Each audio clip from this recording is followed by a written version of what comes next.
आज जो हम टॉपिक डिस्कस करेंगे उसका नाम है बोन एंड जॉइंट इन्फेक्शंस। इस टॉपिक में हम 3 कैटेगरीज को डिस्कस करेंगे, जिसमें सेप्टिक आर्थराइटिस आएगा, वायरल आर्थराइटिस आएगा और ऑस्टियोमाइलाइटिस आएगा। Septic arthritis.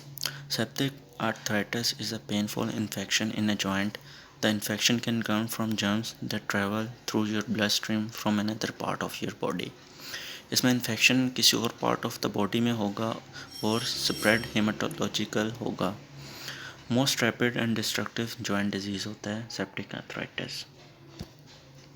पैथोजेनेसिस में हेमाटोजीनियस स्प्रेड ऑफ इन्फेक्शन कहाँ से होगा? स्किन से हो सकता है, अपर रेस्पिरेटरी ट्रैक इन्फेक्शन से हो सकता है, डायरेक्ट पंक्चर वाउंड उससे हो सकता है, सेकेंडरी टू जॉइंट एस्पायरेशन या सर्जरीज वगैरह से हो सकता है। रिस्क फैक्टर में increasing age most important risk factor है। प्री एग्जिस्टिंग जॉइंट डिजीज़ जिसमें रोमाटाइड आर्थराइटिस मोस्ट कॉमन है, डायबिटीज़ मिलिटस, इम्यूनोसप्रेशन हो सकती है इसमें, जिसमें ड्रग्स के ज़रिए से भी हो सकती है या कोई डिजीज़ हो सकते हैं, auto immune mainly, intravenous drug abuse हो सकते हैं, maceration of skin toes hands. Clinical features की जहाँ तक बात की जाए तो एक्यूट और सब एक्यूट मोनोआर्थराइटिस एंड फीवर, यानी कि एक जॉइंट इन्वॉल्व होगा और फीवर होगा। स्वेलन होगा, हॉट, टेंडर, रेडनेस, जैसे कि आपको पिक्स में नज़र आ रहा है। हैंड्स के जॉइंट है और नी का जॉइंट है। पेन रेस्ट पर भी होगी और मूवमेंट्स पर भी होगी।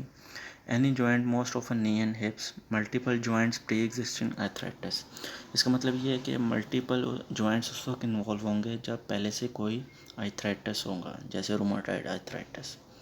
स्टेफ ऑरियस जो है वो मोस्ट इंपॉर्टेंट कॉजेटिव ऑर्गेनिज्म है उन एडल्ट्स में जिनमें रोमाटाइड आर्थराइटिस या डायबिटीज़ मेलिटस हो। यंग में जो सेक्सुअली एक्टिव मेल हैं उनमें गोनोकोकल इन्फेक्शन बहुत इंपॉर्टेंट होते हैं। इसमें होगा माइग्रेटरी अर्थेल्जिया होगा और लो ग्रेड फीवर होगा।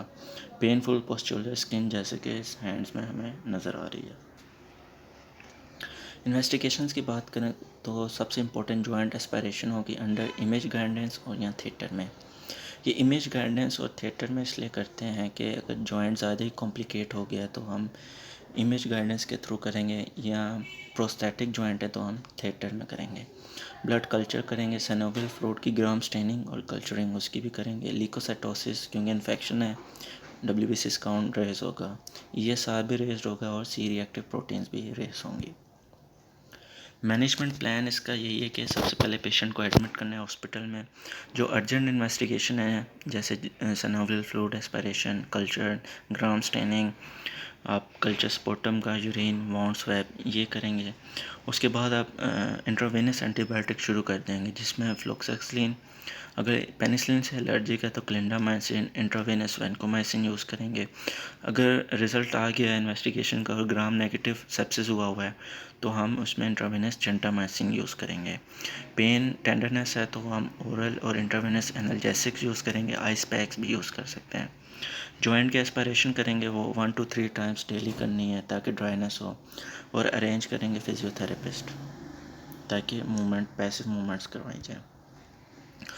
सेकेंड एंटिटी हमारे पास viral arthritis, usually present with acute polyarthritis following a febrile illness which may accompanied by rash।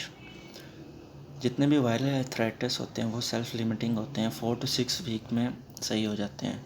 Human पैरोवायरस the most common जो है वायरस वो ये करवाता है। जो फेशियल रैश है मेनली जो है चिल्ड्रन में प्रेजेंट होते हैं, अडल्ट्स में नहीं होते। इनको हम कह देते हैं कि स्लैप फेसेस। डायग्नोसिस इसका मेनली रेस्ड IgM होती है, उसके ज़रिए हम कर लेते हैं। अदर पॉजिटिव एजेंट्स में hepatitis B, C, rubella, HIV, chikungunya, Mario virus होता है। नॉन स्पेसिफिक ये जो टेबल है ये HIV के एसोसिएटेड मस्कुलोस्केलेटल डिजीज़ का है, जिसमें नॉन स्पेसिफिक आर्थेल्जिया हो, most common intermittent and polyarthralgia, reactive arthritis, psoriatic arthritis, idiopathic lower limb inflammatory arthritis, especially in men who have sex with men, osteonecrosis, myositis, vasculitis और Johnson like disease ये unclear होते हैं। Management viral की mainly जैसे कि पहले भी कहा है कि खुद ही ठीक हो जाता है, सिम्टोमेटिक होती है, एंसर्स एंड एनाल्जेसिक्स यूज़ कर सकते हैं। थर्ड एंटिटी हमारे पास आ जाती है ऑस्टियोमाइलाइटिस की। प्राइमरी साइट ऑफ इन्फेक्शन, इसमें बोन एंड बोन मैरो की इन्वॉल्वमेंट होती है। जस्ट एपिफिजियल रीजन जो होते हैं, जो जॉइंट्स के पास होते हैं, बोन की अपर एंड जॉइंट्स का जो होता है वो इन्वॉल्व होते हैं मोस्टली इसमें, और ये इसका भी रिस्क जो है वो एज के साथ साथ इंक्रीज़ होता जाता है। पैथोजेनेसिस में इसका भी हेमाटोजीनियस स्प्रेड होता है, कॉन्टीजियस होता है, सर्जरी या ट्रॉमा वगैरह हुआ है उसके ज़रिए।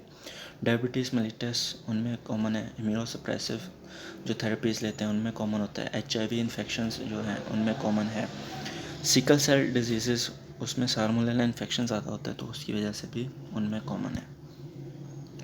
इसमें क्या होता है, ऑस्टियोनेक्रोसिस, बोन की नेक्रोसिस हो जाती है। सिक्वेस्ट्रम कहते हैं बोन के नेक्रोसिस के बाद जो फ्रेगमेंट्स बनते हैं उन्हें कहते हैं। इन्वर्कुलम उन्हें कहते हैं जो कि न्यू बोन्स की जो फॉर्मेशन होती है वो होती है। साइनसेस जो होती हैं, डिस्चार्जिंग साइनसेस होती हैं जो कि स्किन के थ्रू ड्रेन कर रही होती हैं। क्लिनिकल फीचर्स में मलेज होगा, नाइट स्वेट्स होंगे, पायरेक्सिया फीवर, पेनफुल होगा मूवमेंट पे, स्टेराइल एफ्यूजन्स होंगी, और ये कॉज करवा देगी secondary septic arthritis. Diagnosis MRI most sensitive है एज़ कम्पेयर टू एक्सरे, इसमें चेंजेस नज़र ज़्यादा आएंगी।